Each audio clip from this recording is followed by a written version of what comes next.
Just breathing gently, smoothly, slowly, enjoying the sheer pleasure of just being able to breathe.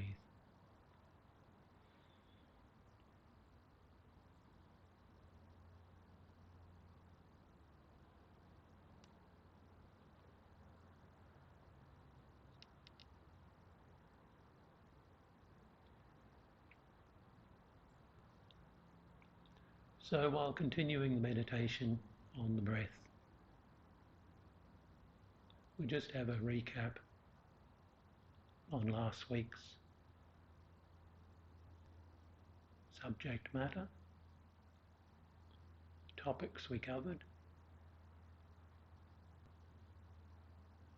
So just continue breathing in, breathing out. Through your nose if possible, but if your nose is blocked, through your mouth is fine.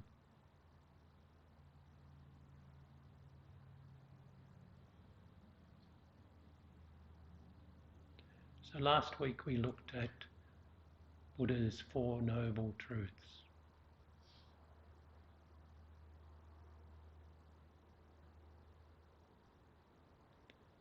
Buddha taught, this is true suffering, this is true source or cause, this is true cessation, this is true path.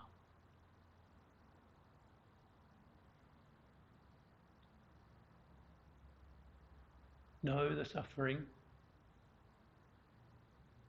abandon the source, the cause,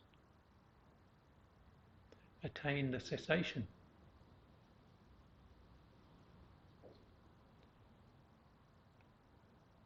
Meditate on the path.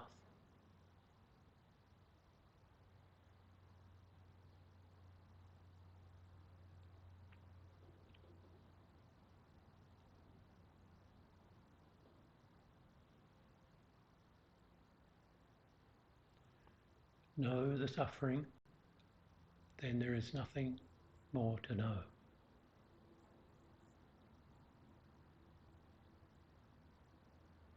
Abandon the source,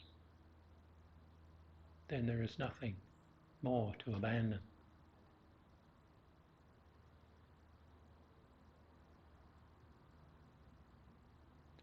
Attain the cessation, then there is nothing more to attain.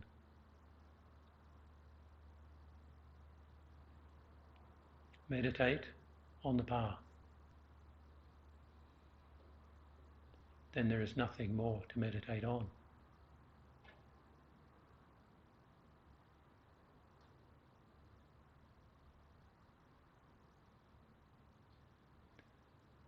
So while continuing, just breathe, breathe in and breathe out. Contemplate these words of the Buddha.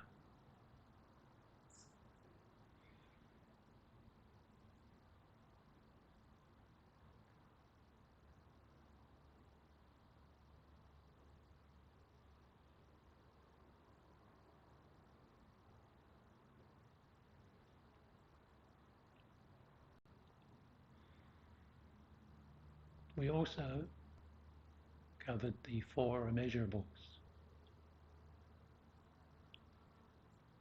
love, compassion, joy, and equanimity.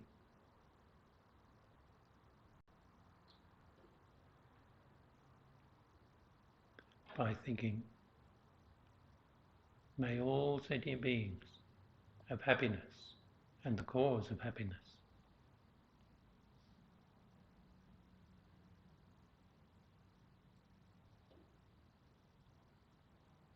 May they be free from suffering and the cause of suffering.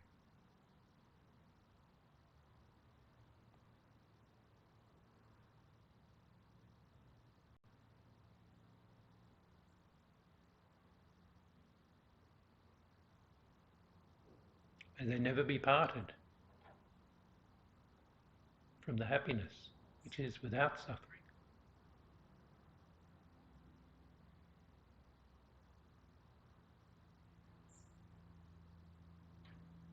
And may they abide in equanimity, free from attachment and aversion, holding some close and others distant.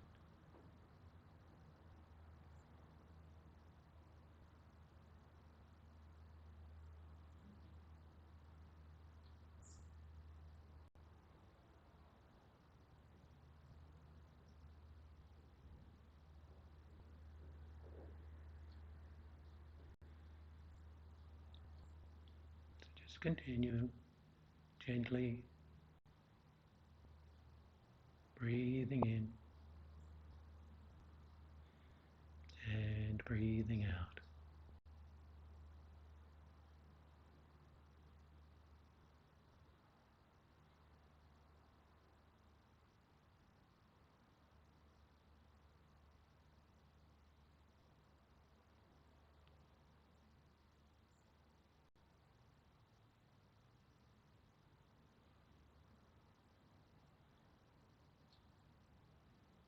And we also covered the topic of Guru Yoga, the need to have a spiritual teacher, a guide.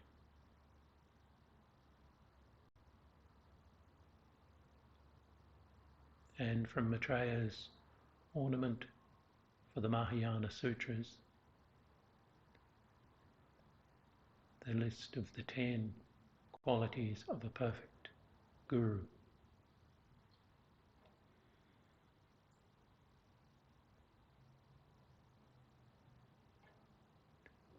Rely on a Guru who is controlled by pure morality, pacified through meditation, completely pacified through discriminating wisdom,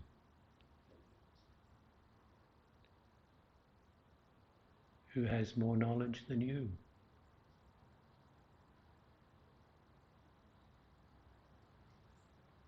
perseverance, a wealth of scriptural knowledge,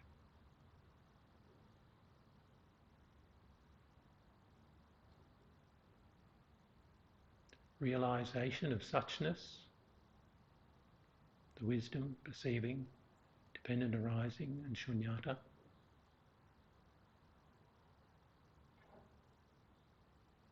is skilled in teaching,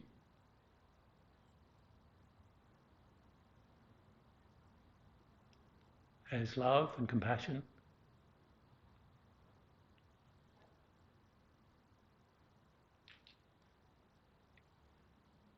and has abandoned being discouraged from teaching.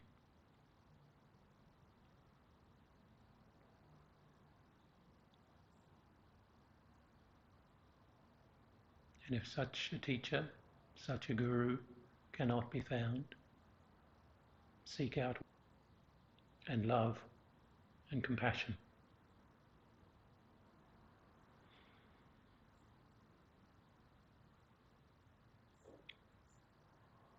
And if we cannot find a guru, the 10 or the 5 qualities, the minimum should be 3. Our teacher, our guru, should have more qualities than faults, more concern for others than himself or herself, and more interest in future lives than this life.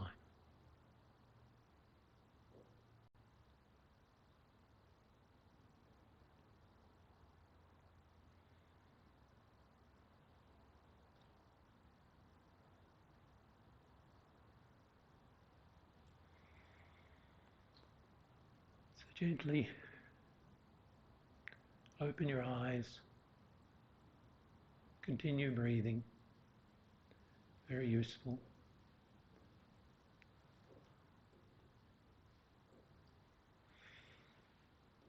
Breathing in, breathing out. So today we'll look at the next couple of chapters in Geshe's Essence of the Path to Enlightenment. The topics are life and death. The joy of life and the joy of death. As Geshe explains here in the Essence, at the beginning of the chapter on life, life is our most precious possession. It is a finite experience. So we know what that means. Lama Tsongkhapa, a great Tibetan master, lived from 1357 to 1419 in Tibet. He wrote, "The human form at peace with itself is more precious than the rarest gem.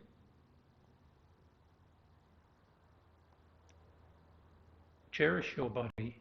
It is yours this one time only. The human body is one with difficulty and is easy to lose. All worldly things are brief, like lightning in the sky. And you must know this life as the tiny splash of a raindrop, a thing of beauty that disappears even as it comes into being. Therefore, set your goal and make use of every day and night to achieve it." Quite simple, quite profound. So what he's saying here is that our human form, our human rebirth, is more precious than the rarest gem. There's no amount of wealth, money, that can actually buy a human form.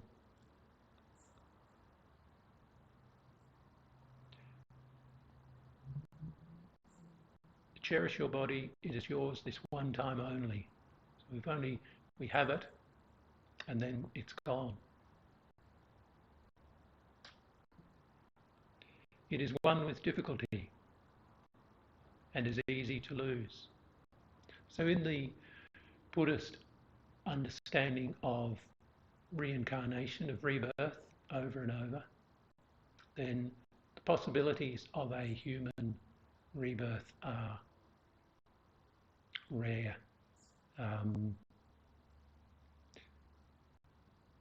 When you can see, yes, there are 7-8 billion human beings on the planet, but the number of other life forms, the other sentient beings, are uncountable. So animals, insects, all the creatures on the planet. So, and we have that potential. In the Buddhist view of rebirth, different karmas, then those are our potentials. So basically what Lama Tsongkhapa is saying, it is one with difficulty and it is easy to lose, and so cherish this body. But all worldly things are brief, like lightning in the sky. So our life can just disappear at any moment. The things that we rely on to keep us alive can be the cause of our death.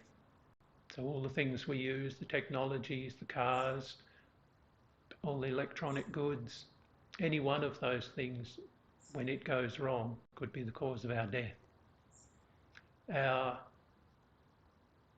meditation on the breath that we've just been doing, our first breath we take at the time of birth. The last out breath happens at death. If we stop breathing, we're gone. So it's that simple. Life's that precious. So basically what Lama Tsongkhapa is saying is make use of this life every day and night, which is good advice. There's the main issue in Buddhism is the mind. So it's not like you have to take your body anywhere to do anything special. It is the whole idea of Buddhism is transforming our mind and making our life useful. So whatever we're doing in life, whether we're at work, at study, at home, on holidays, whatever career, whatever age, whatever location, wherever we are, every moment can be useful.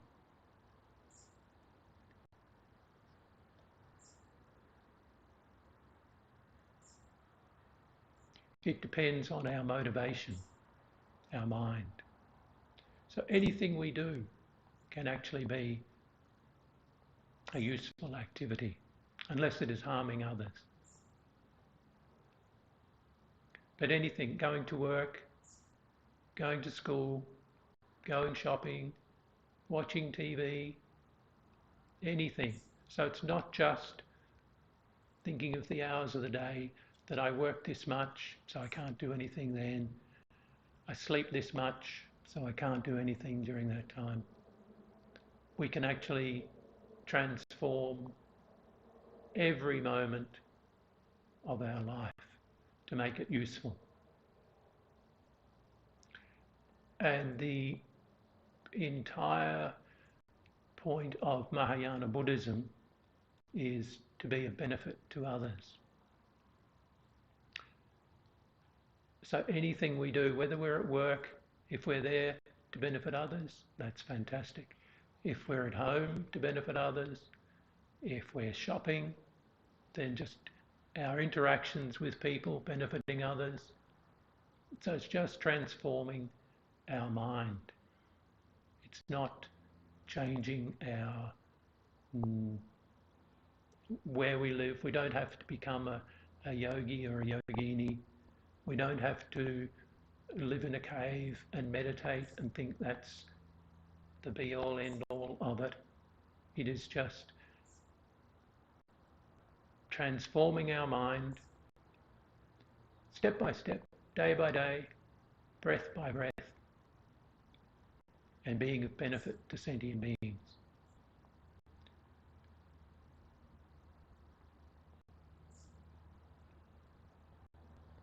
It's like with the current situation with the COVID on the planet that seems to be impacting everybody with the fear of death or of sickness, and the wonderful healthcare people, scientists, doctors, everybody doing the research, but also those just generally looking after people, so in hospitals, but everywhere, in shopping centres, just anybody. And so you think of how society benefits everybody, so we are all interdependent and we benefit because of others. And COVID is like a big fear factor for people. The possibility of sickness, the possibility of death, the possibility of losing one's job. So that all these people who are doing this wonderful work of helping, looking after others, that's incredible. there are 7 or 8 billion people on the planet. There is no vaccine to overcome death. So all these wonderful things that technology, medical science, hospitals, all these great things that look after us, in 150 years, all 7 or 8 billion human beings currently on the planet will all be gone. So no vaccines, no health, fitness, diet, yoga, meditation. Death is definite. So it doesn't sound very joyous as part of the joy of Dharma, but the entire purpose, the point of Dharma practice, Lord Buddha's teachings, the Dharma, is to overcome this wheel, this cyclic existence that is rebirth over and over, life after life, life after death, death after life, this continuum. And this impermanence of life also applies to death. Life is impermanent. Death is also impermanent.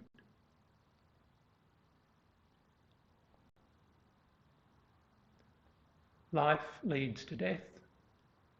Death leads to life. And all the suffering that we experience is just dependent on our mind. Our mind that creates all the likes and dislikes. Our mind that has ignorance, anger and attachment, all the delusions. So the entire point of Dharma is to overcome all those negativities and experience enlightenment. The Mahayana point of Dharma is to benefit all sentient beings to attain that state. So rather than just going, oh, this is awful, I want to be enlightened, the Mahayana attitude is, which Maitreya gave the definition of Bodhichitta, the conventional mind of enlightenment.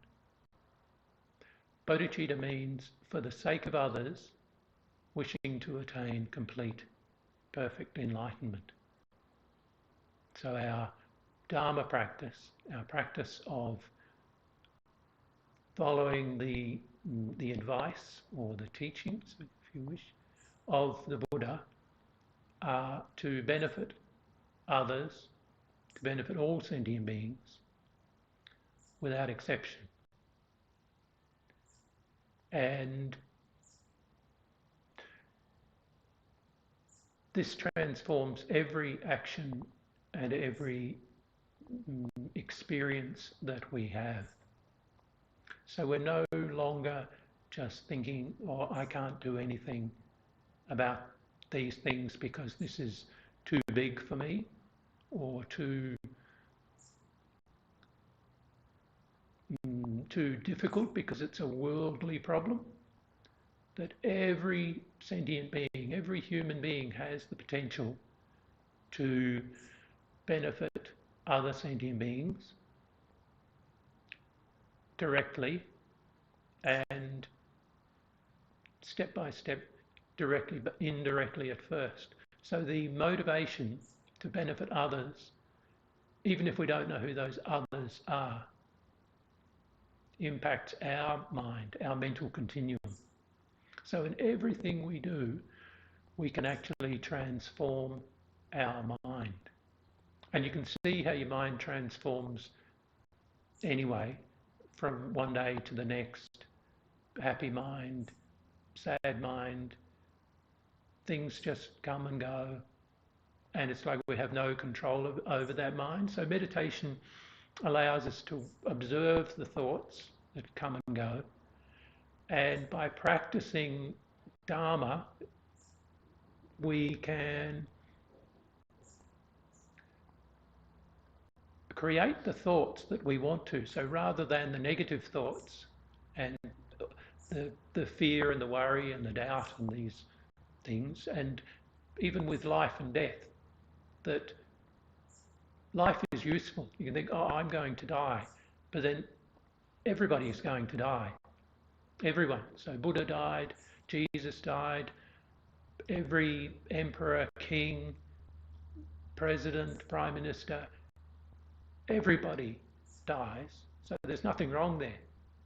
This is just how it is. And death isn't a big, death's just death.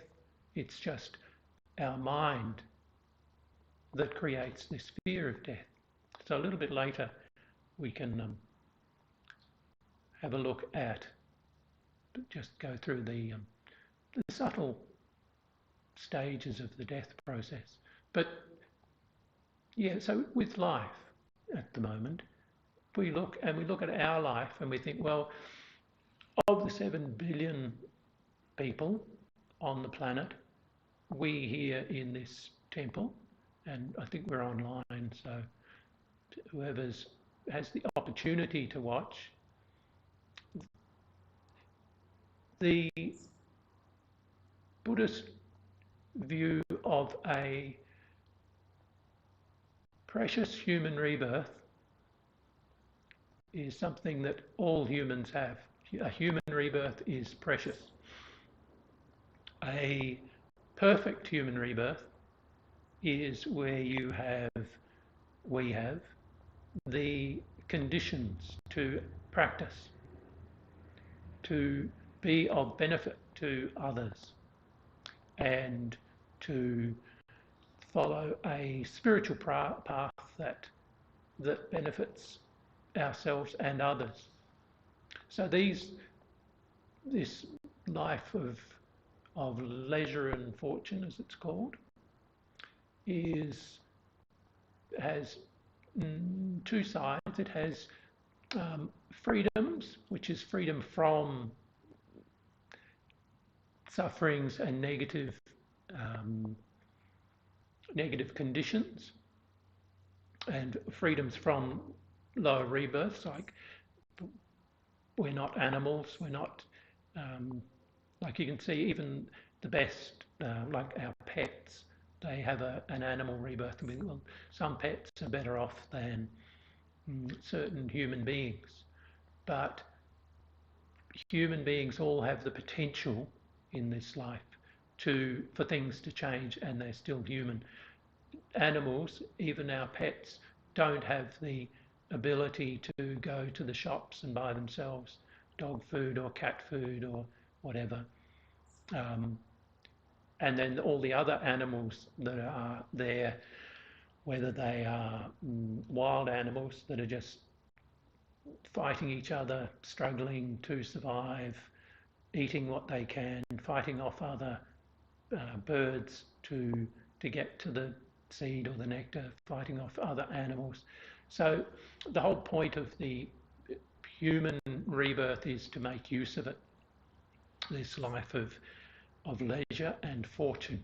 So the good fortune is having the opportunity to practice Dharma, any spiritual path, to have the time to study, to think, to meditate,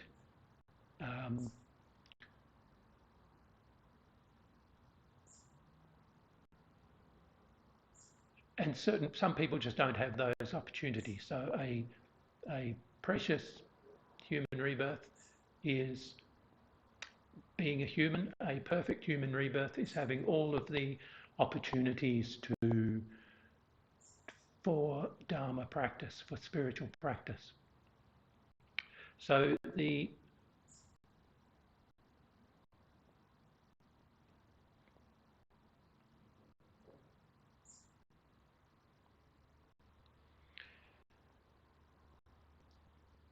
as long as Tsongkhapa said, the human body, the human form at peace with itself is more precious than the rarest gem. So that we do need to utilise this opportunity. Generally, people in life, it's sort of common to aim for wealth and fame and high position, which are all fantastic if they happen.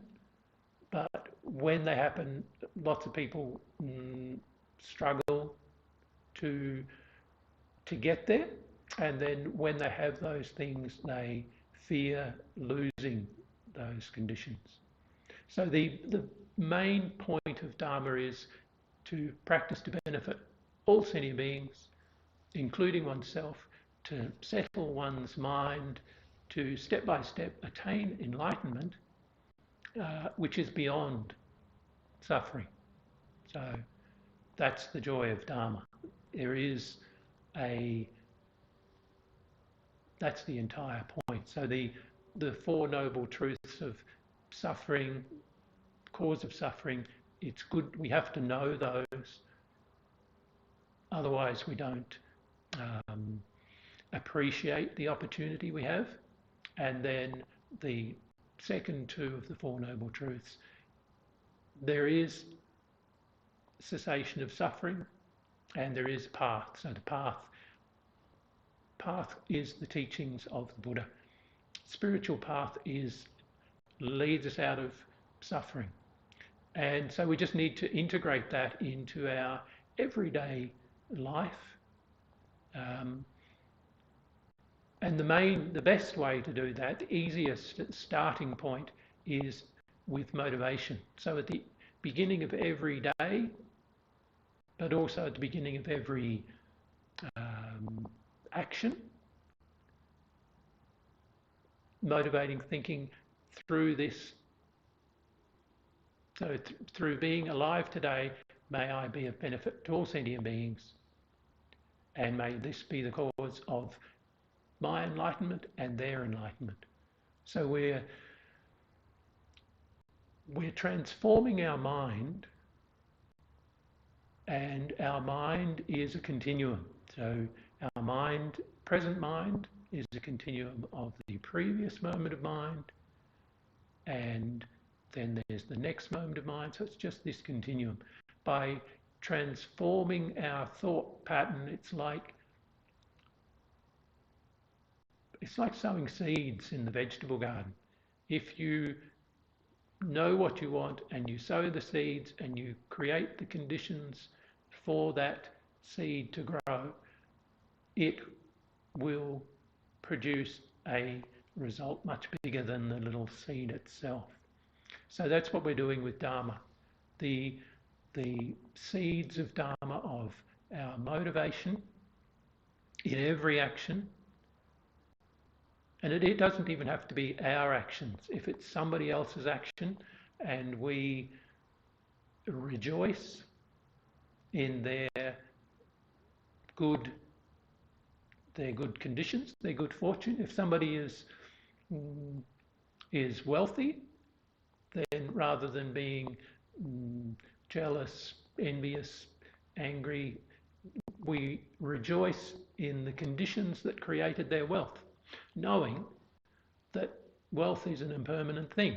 So it's not going, it serves you right, you'll lose it later on. It is rejoicing in the good fortune of others. So whatever it is, if somebody's helping someone, if somebody's rescuing an animal, if somebody's doing any level of beneficial activity and we rejoice in that, that's transforming our mind. And all the conditions that we want in life are,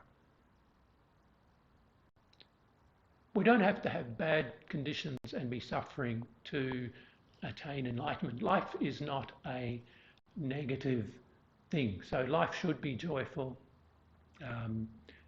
And the practice of the Dharma actually creates a life like that. So if at the present time our life isn't exactly what we want, then through practicing the Dharma, step by step, with the motivation to benefit others, then, and wishing that our next life we will be of benefit to others, then we create the cause to next time around have these conditions.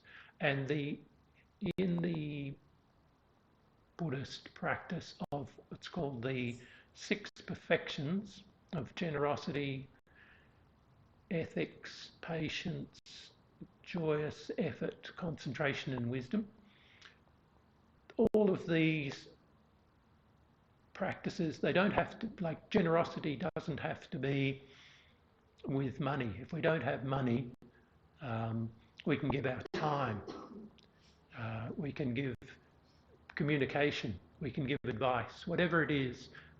Generosity is just the act of giving. And generosity is the cause of wealth. And wealth can be very useful. Wealth,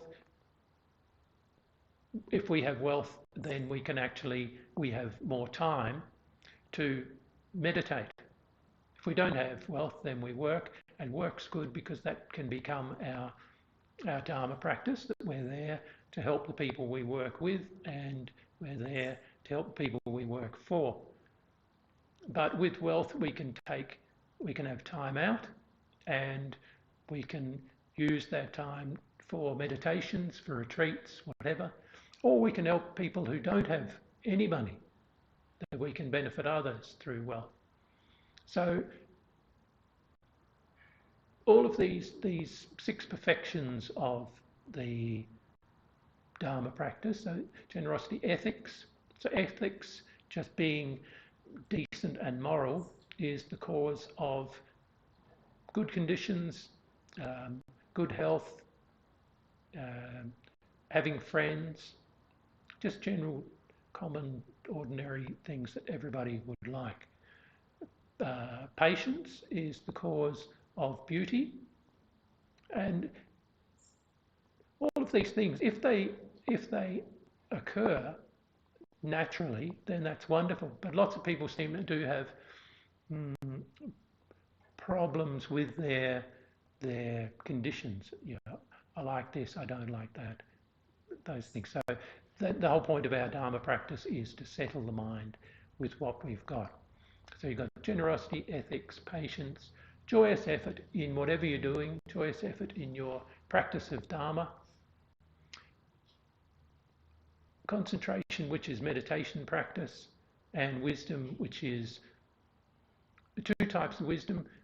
One, seeing what is a sensible thing to do, so the wisdom of knowing what to do and what not to do, how to benefit others, and the other wisdom is the wisdom of seeing things, the nature of reality, the dependent arising of all things. So everything is impermanent, everything arises, and everything ceases, constantly changing. So all of these practices we can utilise in our Dharma practice.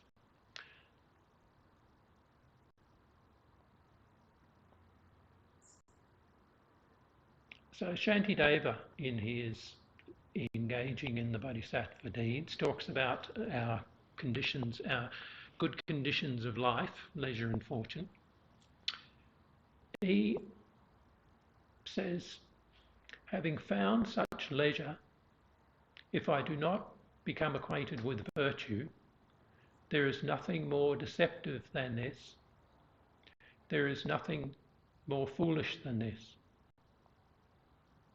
So basically what he's saying is use your time well. It's foolish to just have a great life and then die, and having created causes for future potential suffering. So samsara, the cycle of birth, death, rebirth, the suffering of samsara. Samsara is not a place. Samsara is the mind. So samsara is not planet Earth or when you come out of the temple here and you go back onto the main road. That isn't samsara out there. Samsara is our mind. So what we're doing, the Buddhist path to overcome the sufferings of samsara is to transform our mind.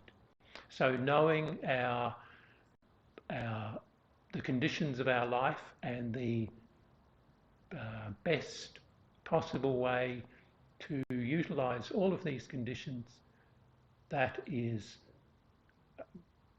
Dharma practice at its best and will lead step by step to enlightenment. Life ends in death. So that's the next chapter. Chapter 2 leads to chapter 3. Chapter 2 is life. Chapter 3 is death. So Shakyamuni Buddha, in his transmission of the Vinaya, one of his teachings, explained collection ends in dispersal, rising ends in falling, meeting ends in separation, and birth ends in death.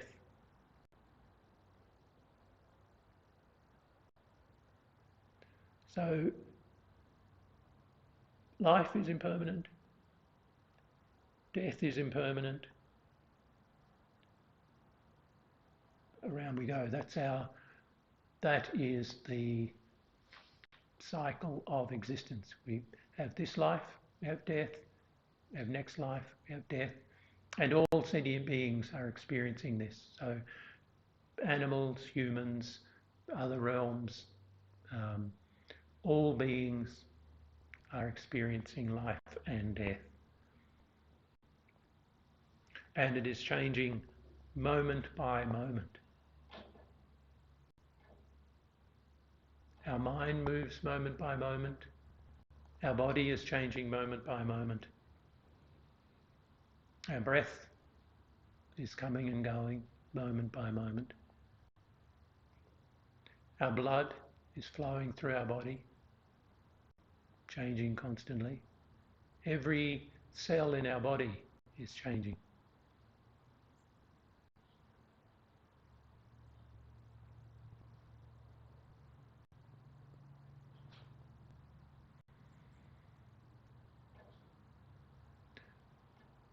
So youth,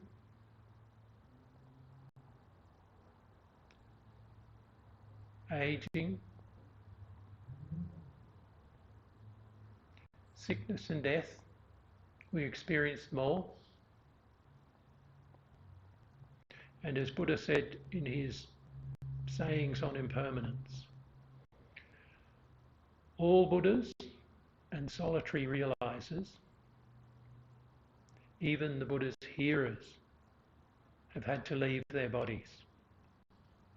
What need to speak of ordinary beings? Wherever you may stay, there is no place not reached by death. Not in space, not in the ocean, not even hiding in a mountain. Those of the past, present and future all pass on by leaving their bodies.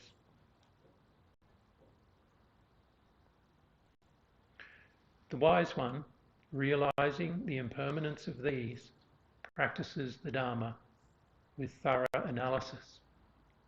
So that's another important point too, is to completely, thoroughly check up. To check up on all the teachings, all the advice of the Buddhas in the books. See if it works. Is it true? Not believing, blind faith. Check up on life, on death, on impermanence. To make it real. It's like, it gives it value, like people who once upon a time when people had dealt in gold, they would check it. You don't just believe that it's gold, you check it. So the teachings, the value of the teachings is knowing how precious and valuable they are. So by knowing them, we don't waste time.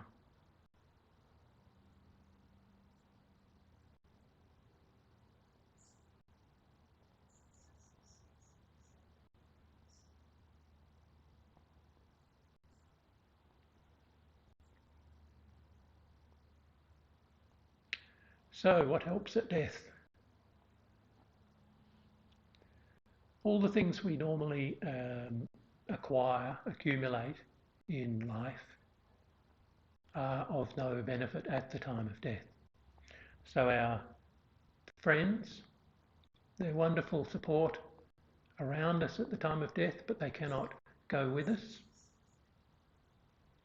Our wealth, which is useful for ourselves and others during life, we cannot take with us at the time of death.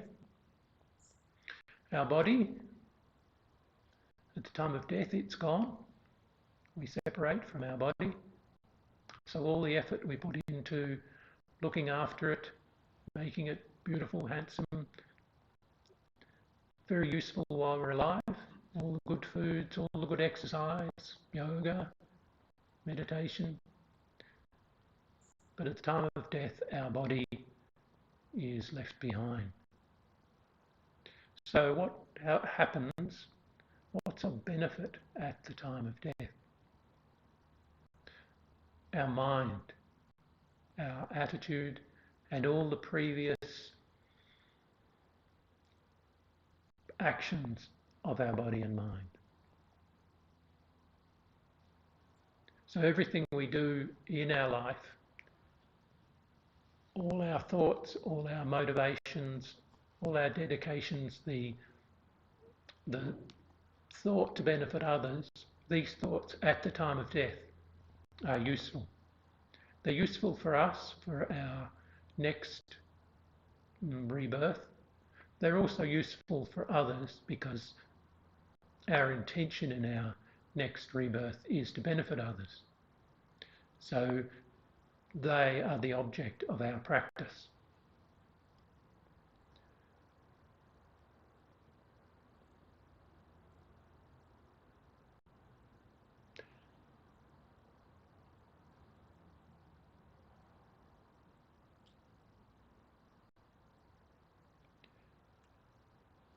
So in Buddhism, through 2,500 years of research on the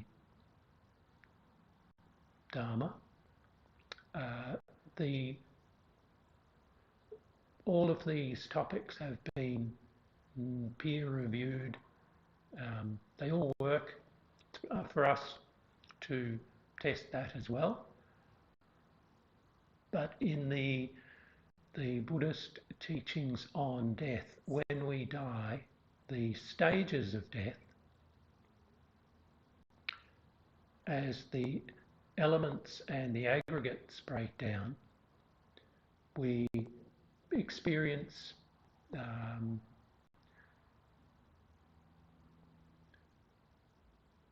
certain visions as the elements, the earth element, water element, fire element, and air leave the body. And it's useful to know all these things. Generally, in my experience, in the West, death's a negative thing. For us, death was the cause of this life.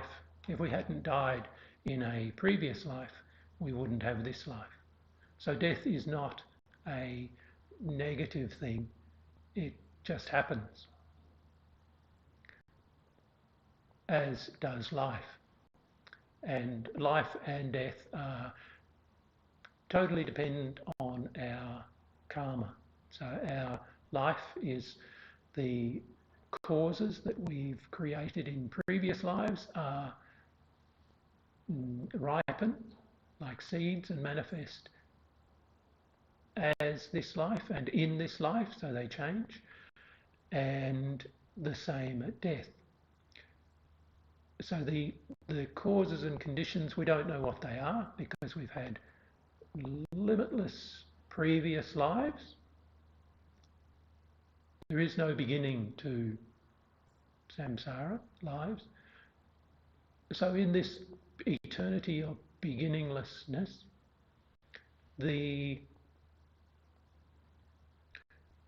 are many potential seeds that we've created, and those seeds can ripen at any time.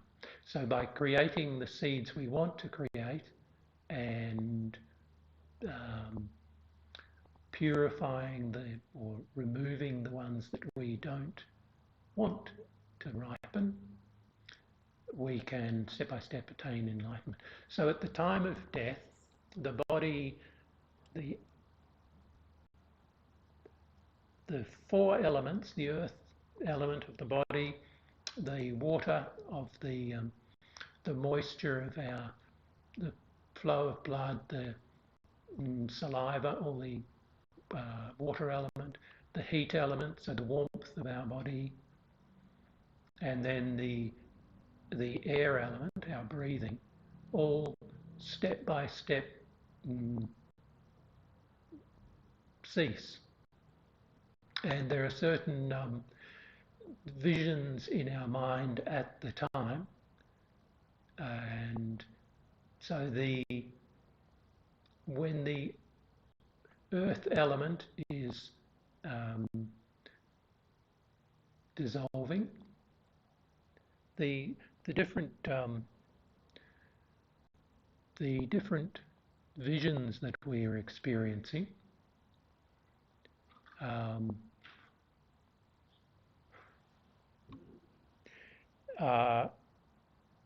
the first is the mirage, and then the power goes. And then as the body earth element goes, there's a mirage. Then there is the vision of smoke as the water element dissolves into the heat or fire element.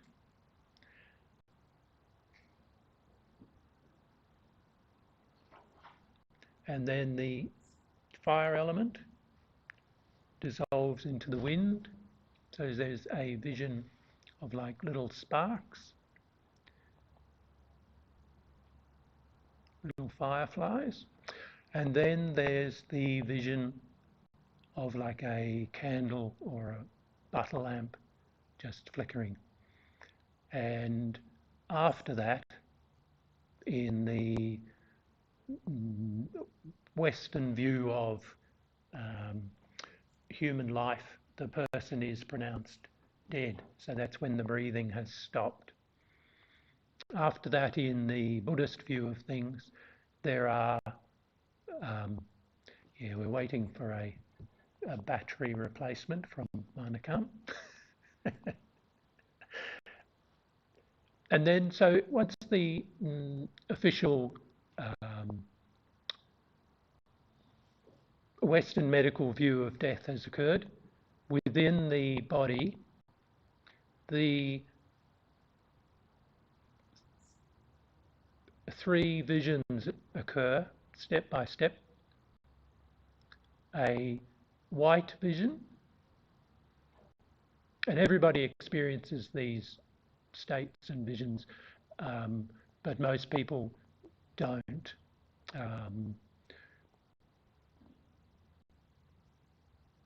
We couldn't ask people about them because they're dead, but they're the experience of the white appearance, red increase, black near attainment, and then the clear light all occur in all humans at the time of death. And after that, one goes to what is referred to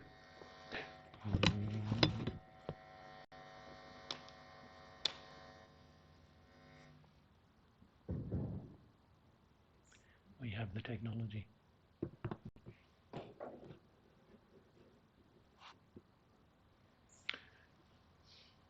Testing 1, 2, 3, 4.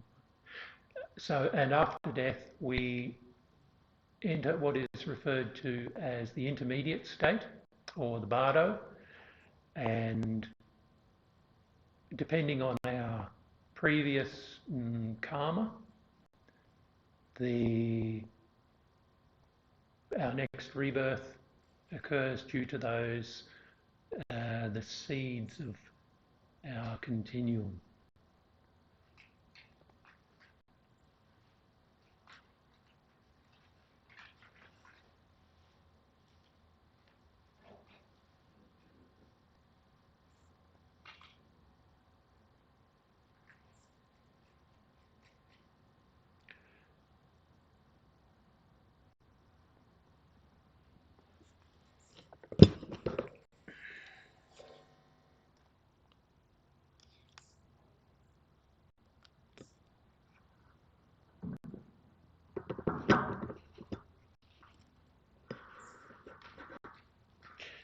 Technology, unbelievable. Very useful. Thank you, Monica. So the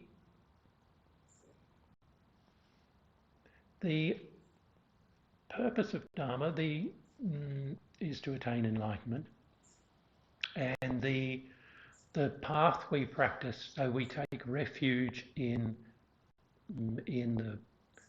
the Buddha, the Buddha's teachings, and so the Buddha, the Dharma, the teachings, and the Sangha, which is the spiritual community. So in this rebirth, and hopefully future rebirths, a refuge is a shelter. So it's like when there's a storm or rain or something, we shelter under an umbrella, or when there's lightning, we don't. We shelter under indoors somewhere sensible. But yeah, a refuge is protection from something we don't want. So refugees that leave bad conditions and go somewhere seeking refuge, that's what we're doing. We are seeking refuge from samsara, from our negative states of mind and all of the conditions that arise from those negative conditions. So in the same way that we shelter under an umbrella or inside our home or somewhere in a storm, we do the same. We seek refuge in the Buddha, and the Buddha is our object of refuge, and Buddha's teachings. So his or her, Buddhas male and female. There are many female Buddhas, so it's not just a male-dominated Buddha society. The Dharma, the teachings of the Buddha, are the actual refuge. So the Buddha is the object, but the teachings are the refuge, because they are what we ourselves apply that give us that shelter. So, and there's internal and external Dharma. The external Dharma is listening to teachings or reading the books, the texts. The internal Dharma is our realization of those teachings. So it's our experience that is the internal Dharma. So that's what we're wanting. We're wanting the experience, the realizations, what the Buddhas are teaching we are wanting the same realizations. We don't just want to be friends of the Buddhas, knowing Buddhas, knowing gurus, knowing high yogis and yoginis. We actually require the realizations. So to receive those realizations, that is our internal Dharma. And the Sangha is the Dharma community. So monks, nuns, and lay people, supporters. So it's like, the analogy is that Buddha Dharma Sangha are like, Buddha is like a doctor. So you go to your doctor, he or she knows how sick you are, tells you what to do. The Dharma is that doctor's advice, and so you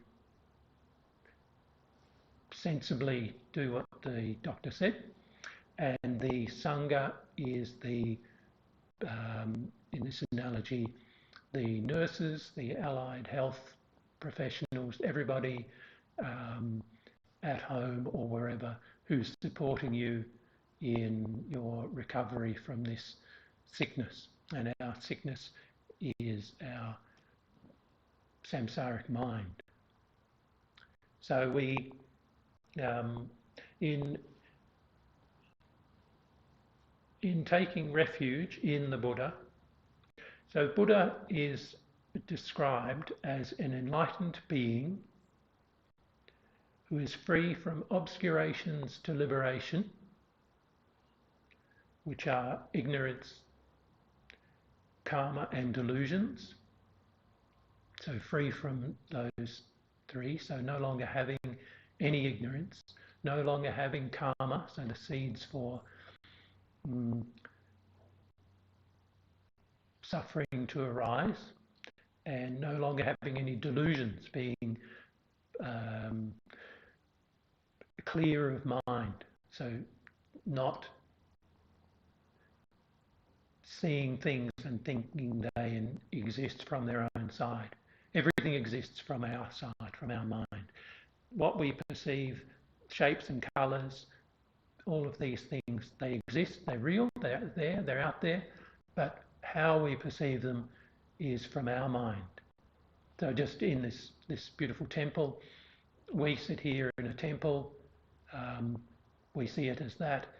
Some people might see it as a building. Some people bring your dog or your cat in here. They're not going necessarily to see it as a temple. It's a building or it's something. And so it's like that with everything. Our friends, other people see them as enemies. All the strangers, the 7 billion people on the planet that we don't know, are somebody. Those people are the best friend of somebody, and they are the enemy of somebody. So all of these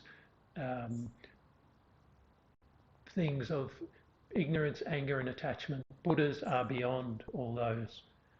And Buddhas have overcome the obscurations to omniscience, which is omniscience. The obscurations to omniscience are the subtle habits of ignorance and the appearance of inherent existence with regard to the objects of the 6 consciousnesses.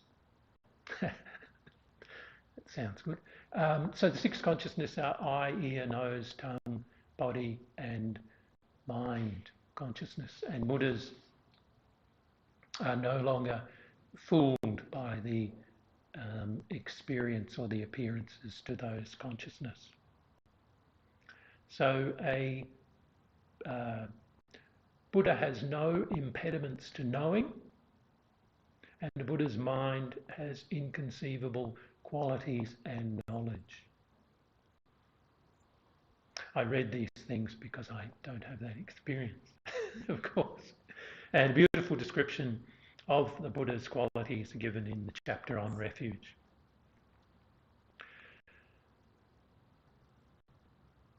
So now we'll just do a little bit of it's 22. We'll just do a short meditation to conclude, and then we can, if anybody has any questions,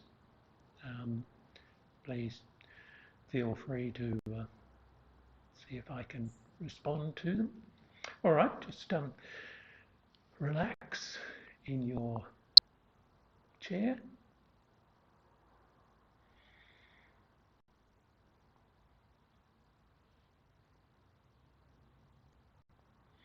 And just breathing.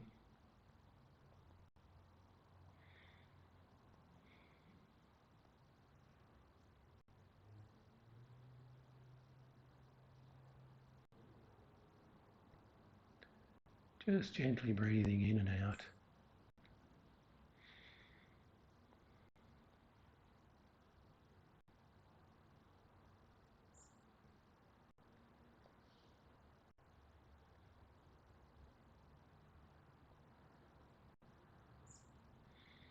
Watching the breath rise and fall.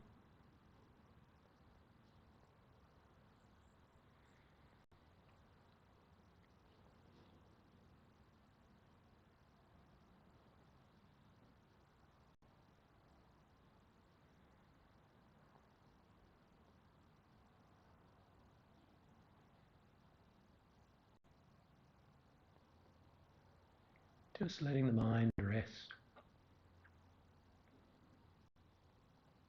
Watching the breath coming in and going out.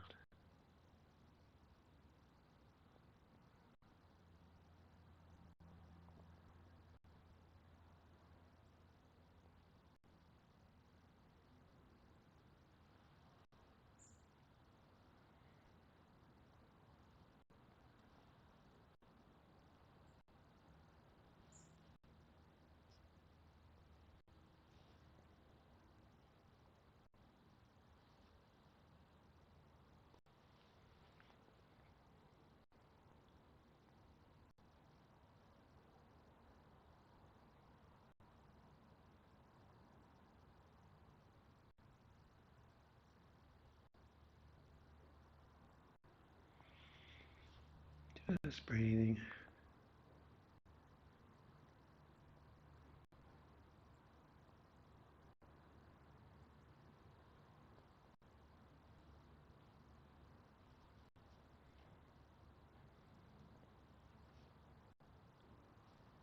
And so just think.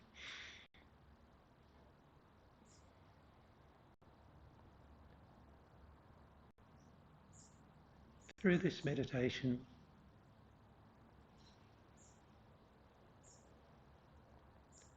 through listening and thinking and meditating on the Dharma,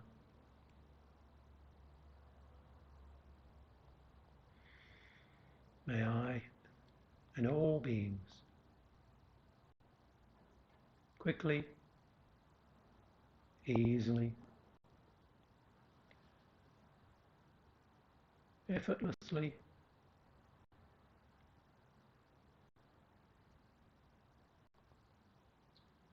spontaneously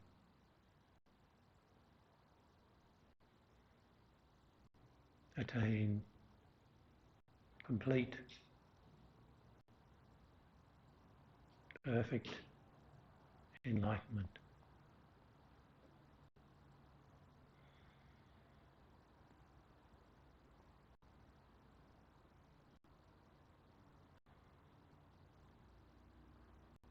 Okay, open your eyes. Keep breathing in, breathing out. Does anybody have any questions? The aim of Dharma practice is to attain enlightenment for the benefit of all beings. What is enlightenment, and how do we know if we've reached it? The question is, if the intention, the aim of our practice is enlightenment for ourselves and all sentient beings, how do we know when we have achieved that? Is that the question? And what is enlightenment? and what is enlightenment. And for that,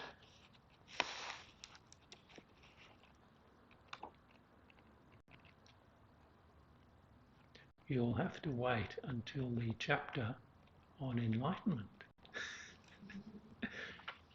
which is the final chapter in the essence of the path to enlightenment. It's quite an extensive chapter.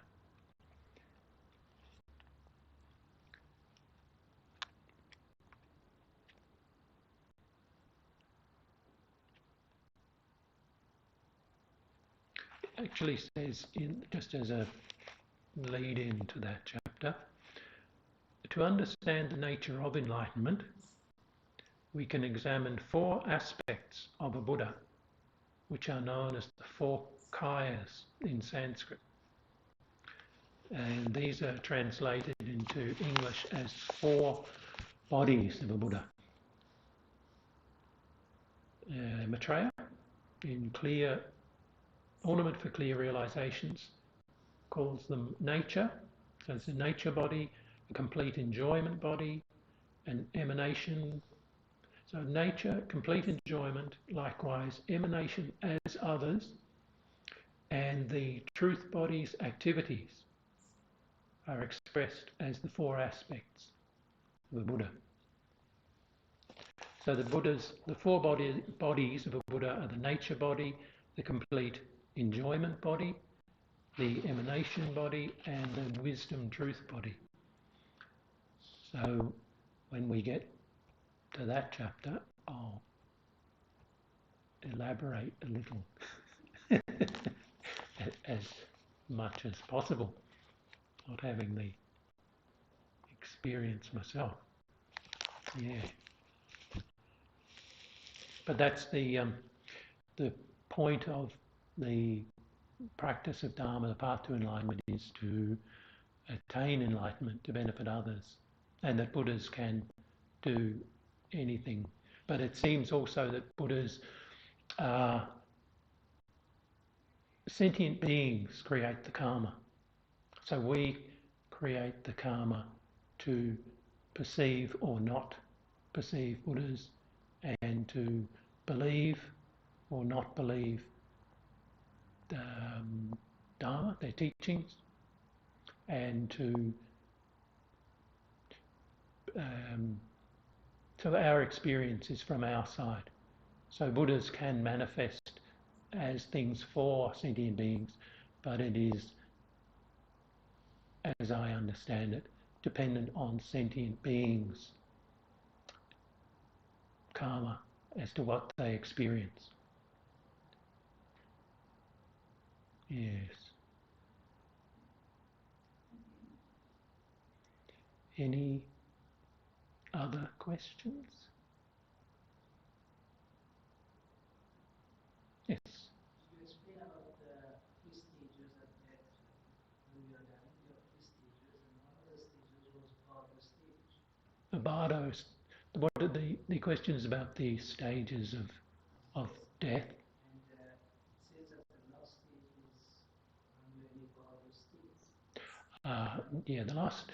What is a Bardo stage? Yeah, the stages of death.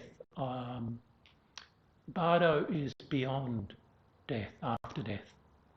So the stages of death are the end of this life. So death is the end of this life, and those dissolutions of the elements, so the four elements of earth, water, fire and air, so solidity, moisture, heat, and then breathing and air, and the five aggregates which we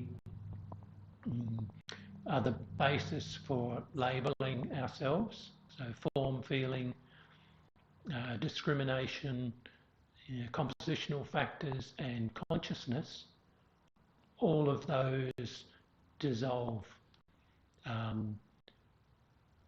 So consciousness is eye consciousness goes, ear, nose, tongue, body, and then mind consciousness. So they all dissolve at the time of death, and after they've all dissolved, our very subtle mind and very subtle body, which is like a wind or an air, so the mind and the air go together, and they do that from life to life, forever, at death. And the Bardo is the intermediate state.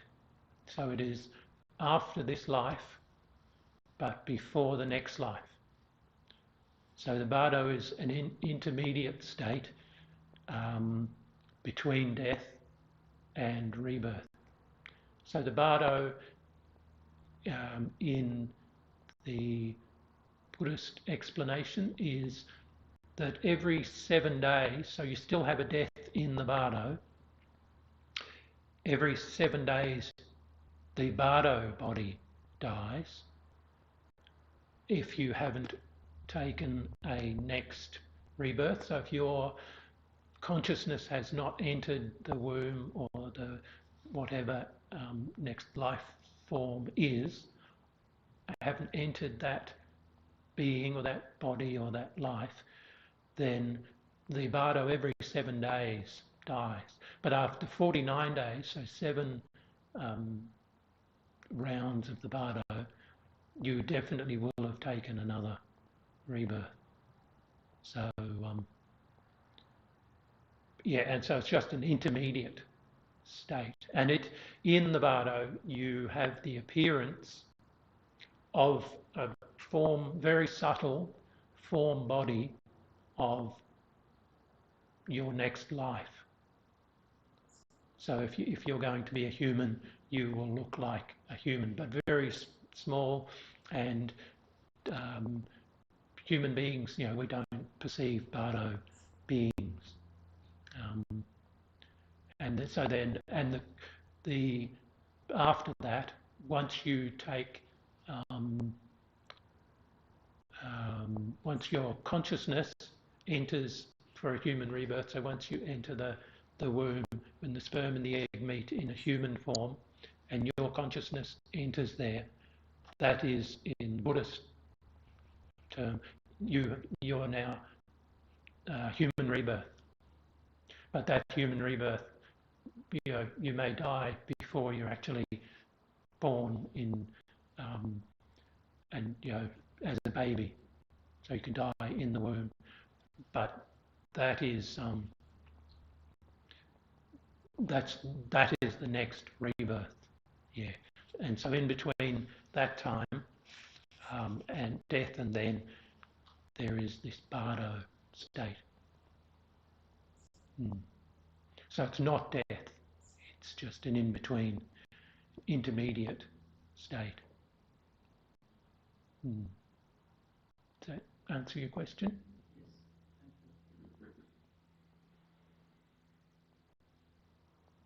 Any questions?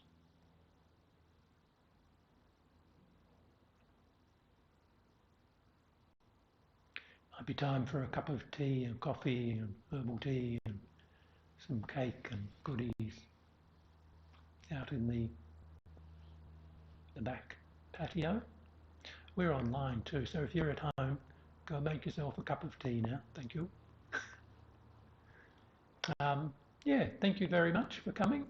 Hope it was of some use, some benefit, and hopefully see you all here next week. Yeah, thank you.